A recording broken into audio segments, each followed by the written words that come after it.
Timu ya JKT Tanzania imeomba radhi na kumpa pole mchezaji wa Yanga Pacome Zouzoua, mchezaji wa Yanga aliyeshindwa kuendelea na mchezo wa ligi kuu baada ya kufanyiwa rafu mbaya na mchezaji Hassan Wahabi. Katika taarifa iliyotolewa na klabu hiyo, ilionyeshwa kuhuzunishwa na tukio hilo na kuomba radhi, huku ikitaja kuwa tukio hilo halikuwa la kimakusudi. Imeongozwa kuwa JKT inamwombea kwa Mungu Pacome aweze kupona majeraha yake haraka ili arejee kwenye majukumu yake kama ilivyo kawaida. Lakini kwa niaba ya mchezaji wa timu ya JKT Tanzania FC Hassan Wahab, uongozi tunaomba radhi kwa tukio hilo ambalo halikuwa la kimakusudi, lililosababisha maumivu makali Pacome Zouzoua, linalomtesa na kumuumiza za kifikra mchezaji wetu Wahabi kutokana na maumivu aliyopata Zouzoua ambayo hakuyakusudia wala kuyatarajia. Aidha, uongozi wa JKT Tanzania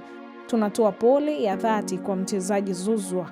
Tunamwombea kwa Mwenyezi Mungu apone haraka na arejee katika hali yake ya kawaida, acheze mpira katika kiwango na ubora wake wa siku zote. Sio makusudi wala nini, hatukupangia hivyo, bali ni bahati mbaya katika michezo. Kuna kupata, kuna kukosa, kuna kuumia, lakini pia kuna kutoka salama. Basi salamu za pole zimetumwa hivyo kutoka kwa JKT kwenda kwa Pacome ili tuweze kuona anaendeleaje, lakini pia kikubwa wamemsisitiza kumwombea kwa Mungu aweze kuwa salama. Basi endelea kusubscribe, kushare, kulike pamoja na kucomment. Lakini wewe ambaye tayari, nikupe shukrani sana, endelea kutufuatilia, usichoke kututazama.